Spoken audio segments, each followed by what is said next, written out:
Hello guys. स्वागत है आपका हमारे चैनल ट्रिकी इंजीनियर्स एकेडमी में।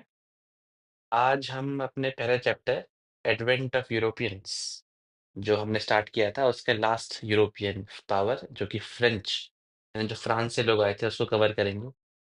आपको ये पीडीएफ रंग बिरंगी दिख रही होगी क्योंकि मैं ये जो सेशन है वो चौथी या पांचवी बार रिकॉर्ड कर रहा हूँ। टेक्निकल इशू की वजह से सब लाल पीला हो चुका है लेकिन वॉइस रिकॉर्ड नहीं हो पा रही थी।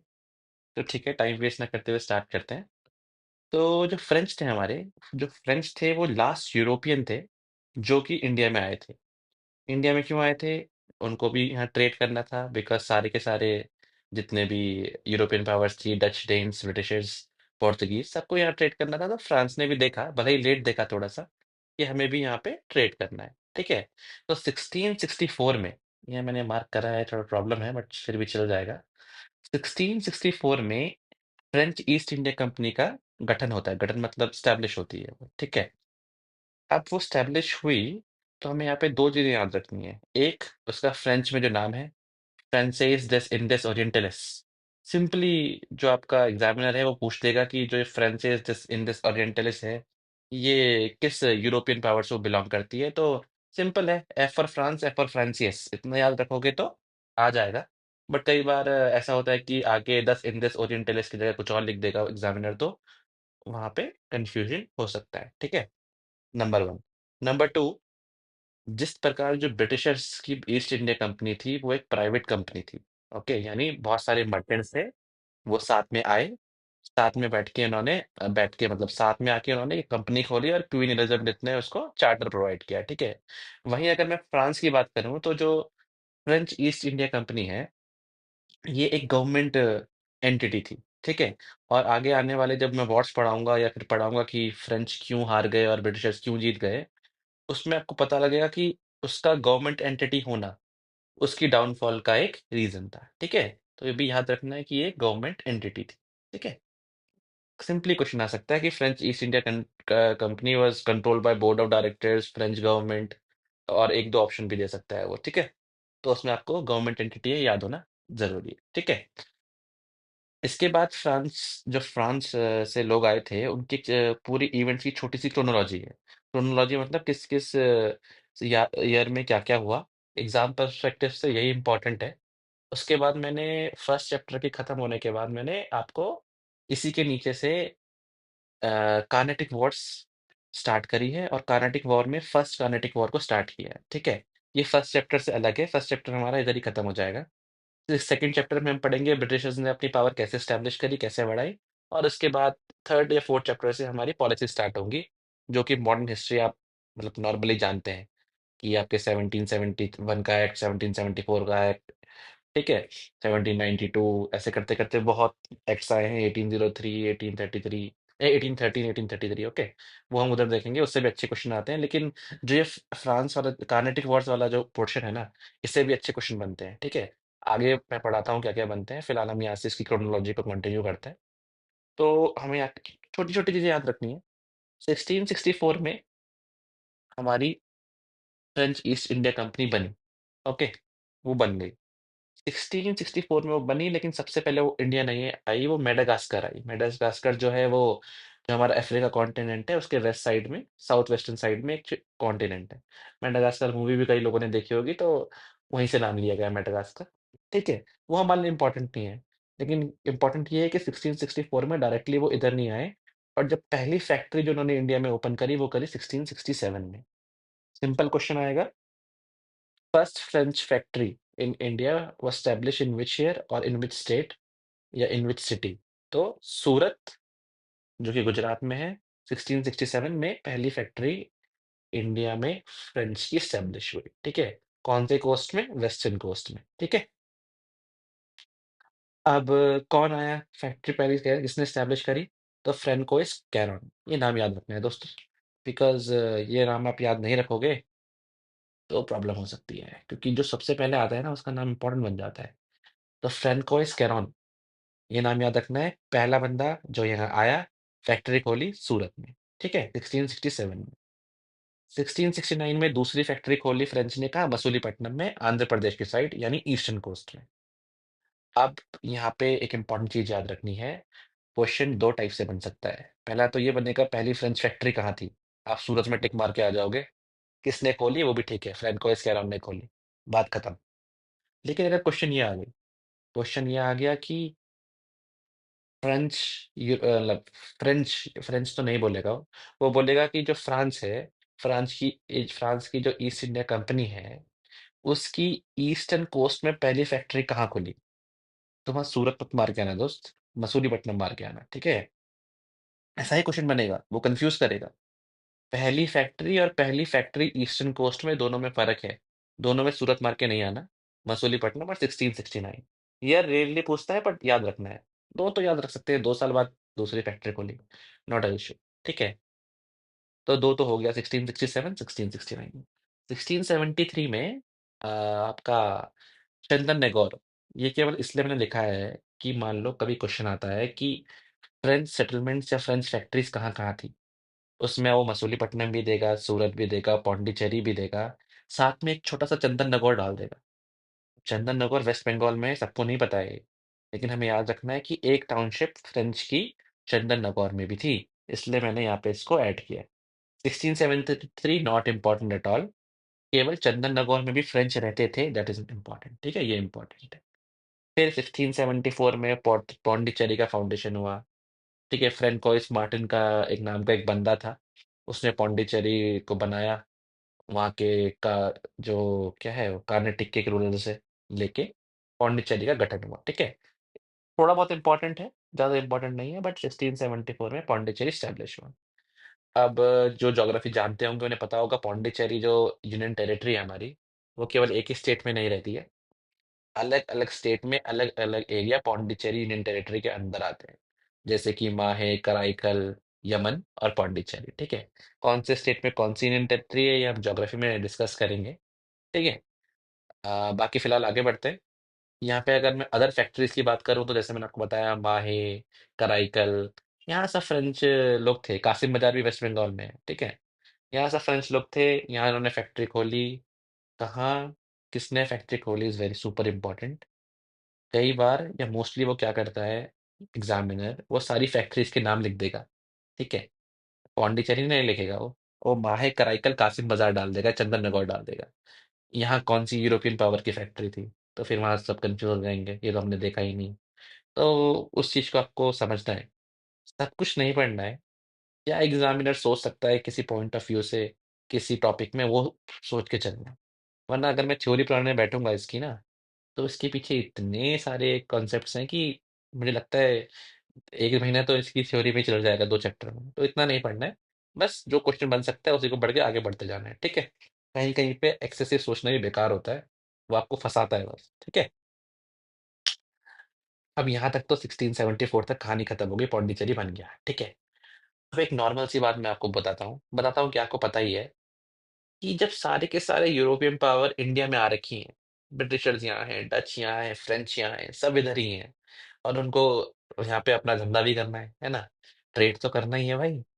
तब ऐसा तो है नहीं कि बड़े प्रेम से, वो प्यार से, बिल्कुल एकदम से आ हा हा मिलजुल के हंगर चलो मिलजुल के ट्रेड करते हैं, ऐसा सीन तो था नहीं। यूरोप में भी वो आपस में लड़ रहे थे।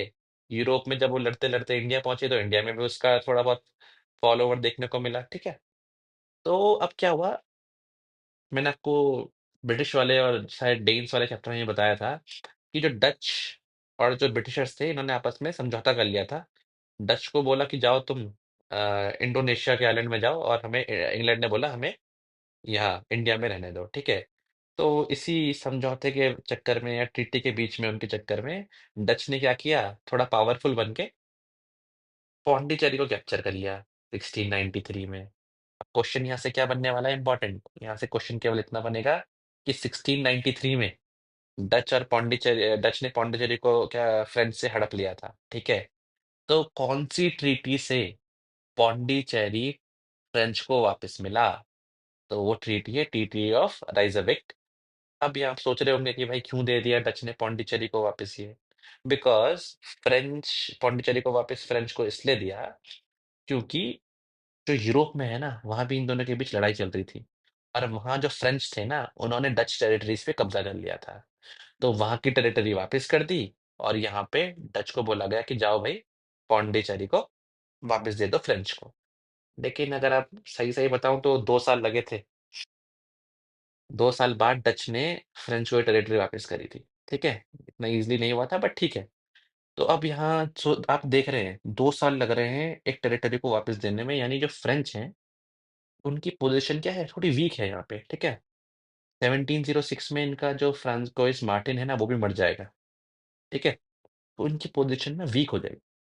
अब एकदम से वीक होने के बाद इनको उभरने में टाइम लगेगा और इनको उभारेगा कौन?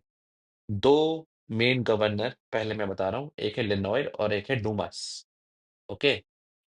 इन दोनों के नाम याद रखने हैं। सिंपल क्वेश्चन आता है, लिनोयर और डूमास ये दोनों के दोनों किस कंट्री या फिर किस ईस्ट इंडिया कंपनी से बिलॉन्ग करते हैं, या गवर्नर किस ईस्ट इंडिया कंपनी में गवर्नर थे? French East India company, British East India company. Lenoir जो था वो 1720 में गवर्नर था और डोमास जो था 1742 में गवर्नर था, ठीक है? 1742 में। इन दोनों ने फ्रेंच आर्मी मतलब जो फ्रेंच एस्टेब्लिशमेंट और एडमिनिस्ट्रेशन और ट्रेड को ना इंडिया में मजबूत किया, ठीक है? इन दोनों के बाद डुप्लेक्स आया।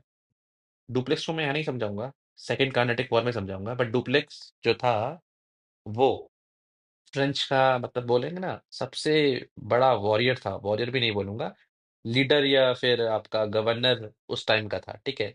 जैसे ब्रिटिश आर्मी में बहुत सारे लीडर थे, इंडिविजुअल लीडर बहुत थे, उनके पीछे उनकी आर्मी चलती थी। लेकिन फ्रेंच के पास ऐसे इंडिविजुअलिस्टिक लीडर्स नहीं थे, जो कि आर्मी को बिल्कुल क्या कर सकें वॉर में सपोर्ट कर सकें, समझ रहे हो? फील्ड एक्सपीरियंस नहीं था। डुप्लेक्स पॉलिसी बनाता था, लेकिन उसका फील्ड एक्सपीरियंस कम था। अब उससे क्या प्रॉब्लम्स हुई, मैं आपको सेकंड कार्नेटिक वॉर में बताऊँगा, ठीक है? तो गवर्नर यहाँ से क्वेश्चन बनता है कि लेनॉय, डूमास और डुप्लेक्स किस यूरोपियन पावर के गवर्नर थे? तो वहाँ पे फ्रेंच लिख के आना है, ठीक है? तीन ही जो यूरोपियन पावर्स हैं उनके गवर्नर याद रखने हैं। पहला पोर्तुगीज, दूसरा ब्रिटिशर्स, तीसरा फ्रेंच। पोर्तुगीज और ब्रिटिश में तीन ही मेन मेन मतलब बहुत ही कम मेन मेन है। जैसे उसमें तो नानो दी कूना, अल्फांसो दी अल्बुकर्क यही मेन थे मोस्टली। इस वाले में ये तीन है, ठीक है? यहाँ तक तो आपका फ्रेंच पहला चैप्टर की समाप्ति हो गई, ठीक है ना? यहाँ पे इतने क्वेश्चन बन सकते हैं। अब ब्रिटिश राइवलरी, कॉमन सी बात है कि ब्रिटिश ने इंडिया पे राज किया, ठीक है? राज किया, गुलाम बनाया हमको। तब ऐसा तो है नहीं कि इंडिया में रूलर नहीं थे। इंडिया के जो आपके इंडिजिनस इंडिजिनस मतलब क्या बोलते हैं? लोकल रूलर भी थे, ठीक है? और बाहर से यहाँ पे यूरोपियन पावर्स भी आ रखी थी। तो अगर कहीं को में सुपरमेसी चाहिए तो आपस में लड़ाई होगी होगी, पक्का होनी है। तो ऐसी लड़ाई सबसे पहले मैं फ्रेंच के साथ शुरू कर रहा हूँ कि फ्रेंच और ब्रिटिशर्स की लड़ाई कहाँ-कहाँ हुई? मतलब कहाँ-कहाँ क्या सब कार्नेटिक में हुई। कार्नेटिक क्या है मैं बताता हूँ अभी। और कौन-कौन इसमें रहा, और इसमें आपको पूरी जितने भी वॉर्स है ना, उसमें 3 चीज़ मेन है। पहली, कौन से ईयर में हुई? दूसरी, किस-किस के बीच में हुई? तीसरी, उस उसके बाद ट्रीटी कौन-सी हुई? ठीक है? और इन सब के बैकग्राउंड में चलेगा रीज़न कि क्यों हुई? लड़ क्यों रहे थे भाई? क्या कुछ रीज़न होगा ना उसके पीछे लड़ने का? कौन-कौन सी 3 चीज़ हो गई? पहली, कौन से ईयर में हुई? दूसरे, क्यों हुई? क्यों होना है? हुई क्यों? और उसको सुलझाने के लिए कौन-सी ट्रीटी हुई? ये 3 आपको मन से याद रखना है, ठीक है? कोई सी भी वॉर हो, कोई सी भी वॉर, ठीक है? तो हम स्टार्ट करेंगे कार्नेटिक वॉर से। कार्नेटिक का मतलब क्या है? अब एक मैप मैं आपको दिखाता हूँ, ये इंडिया का सदर्न पोर्शन है, इस साइड में तमिलनाडु है, इस साइड में आंध्र प्रदेश है। इसका जो कोस्ट है ना, इस कोस्ट को हम क्या बोलते हैं? कोरामंडल कोस्ट बोलते हैं, और इसी कोरामंडल कोस्ट को ब्रिटिशर्स बोलते थे कार्नेटिक। तो जितनी भी लड़ाई हुई हैं, इसी एरिया में हुई हैं, फ्रांस और ब्रिटिशर्स के बीच में। और इसी बीच एक और इम्पोर्टेंट थिंग, जहाँ भी एंग्लो वर्ड यूज़ होगा, वो यूज़ होता है ब्रिटिशर्स के लिए, ठीक है? क्यों होता है, क्या होता है, ये कभी पॉलिटी में बताऊँगा, ज़रूरत नहीं। क्या पता उसको पता करके क्या फ़ायदा? आधे घंटा उसमें वेस्ट करूँगा मैं। बट जहाँ भी एंग्लो है, वहाँ है ब्रिटिशर्स, ठीक है ना? ब्रिटिशर्स जो हैं, उनको एंग्लो बोला जाता है, ठीक है? ब्रिटिशर्स और फ्रेंच के बीच में जो मेन वॉर हुई, वो 3 ही हुई हुए हैं, 3 ही हुई हैं।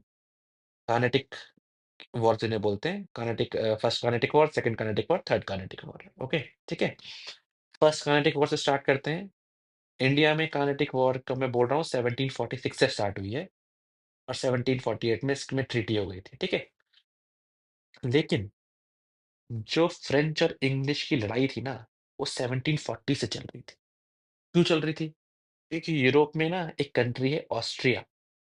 ऑस्ट्रिया में कौन राज करेगा? फ्रेंच राज करेंगे या फिर ब्रिटिशर्स राज करेंगे? उसके बीच में उनकी लड़ाई चल रही थी यूरोप में।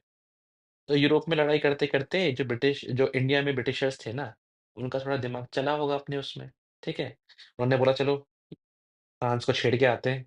तो भाई साहब एक एडमिरल ने नेवी उठाई, नेवी उठा के फ्रेंच पे अटैक कर दिया। वहाँ फ्रेंच ने क्या किया? ब्रिटिशर्स को मुँह तोड़ जवाब दिया। मॉरिशस में फ्रेंच जो थे, उनकी फ्लीट थी। फ्लीट मतलब क्या होता है? जहाज़ों की सेना, वो थी।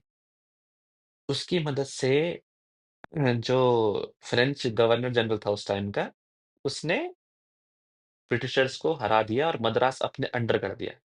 जैसे ही मद्रास अपने कंट्रोल में कर दिया, इंग्लिश वालों को लगा, "अरे! क्या हो गया हमारे साथ?" तो तुरंत एक ट्रीटी हुई, very important treaty, first Carnatic war के को एंड करने के लिए जो ट्रीटी हुई, उसका नाम था एग्सला-चैपलिन। ठीक है? चप्पल से याद करो, किसी से याद करो इसको, इंपॉर्टेंट है। सीधा क्वेश्चन आता है, first Carnatic war was concluded with which of the following treaty? तो वहाँ पे आएगा एक्सला-चैपलिन। पहली कार्नेटिक वॉर कौन-सी ट्रीटी से खत्म हुई? तो एक्सला-चैपलिन से खत्म हुई, ठीक है?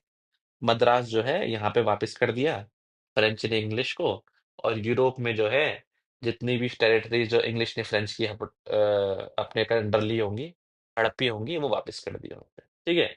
पहला तो काम हो गया, ठीक है? अब इसमें क्या याद रखना है? कब हुई? 1746 टू 1748। क्यों हुई? Austrian war of succession. और थर्ड थिंग क्या? थर्ड थिंग ये कि कौन सी ट्रीटी? Treaty of Aix la Chapelle. ये याद रखनी है, ठीक है? मद्रास मद्रास का तो केवल एक स्टोरी के लिए बताया है कि भाई मद्रास को हड़प लिया था, वापस कर दिया, बट एसएससी वगैरह में या स्टेट एग्जामिनेशन में सिंपली यही आता है कौन सी ट्रीटी हुई? एक्सला चैपल, यही हुई, ठीक है? बहुत हार्ड आ गया तो पूछ लेगा एक्सला चैपल में हुआ क्या था? तो मद्रास वापस कर दिया था इंग्लिश को, ठीक है? जब ये फर्स्ट कार्नेटिक वॉर चल रही थी ना, तो ये इंडियन हिस्ट्री में एक बहुत इंपॉर्टेंट इवेंट हुआ था, जिसे बोलते हैं बैटल ऑफ सेंट थून। ये याद रखना है आपने, कभी कभी आता है, बीच में से उठा के दे देते हैं। किस किस के बीच में हुआ था पहले बताता हूँ। फ्रेंच के बीच में हुआ था और नवाब कार्नेटिक के बारे में।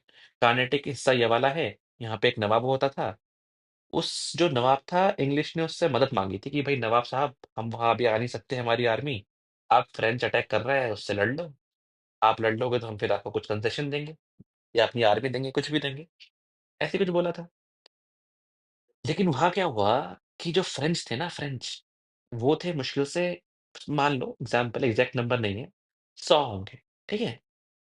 और जो हमारे नवाब के सोल्जर्स थे ना, वो कम से कम 5,000 6,000 होंगे, ठीक है ना? मतलब एग्ज़ैक्ट नंबर्स नहीं है ये, बट आप रेशियो लगा सकते हैं। कहाँ 100 लोग और कहाँ 5,000 6,000, इमेजिन कर सकते हैं। लेकिन इन 100 लोगों ने ना इस 500 और 1000 की आर्मी को हरा दिया।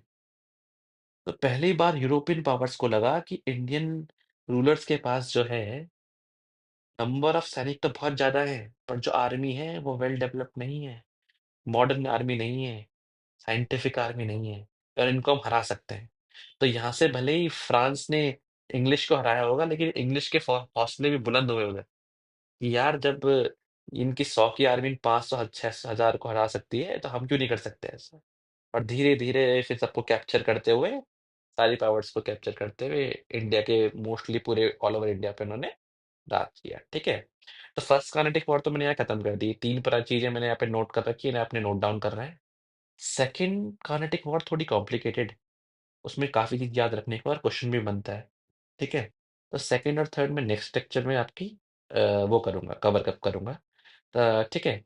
कोई भी आपको परेशानी हो, कुछ भी हो, आप कमेंट सेक्शन में बोलिए या विनीत सर को बोलिए, नो प्रॉब्लम। नोट्स चाहिए होंगे तो नोट्स मैं प्रोवाइड करा दूँगा, नो प्रॉब्लम, ठीक है? ठीक है गाइस, आज के लिए इतना ही, बाकी टेक केयर, बाय।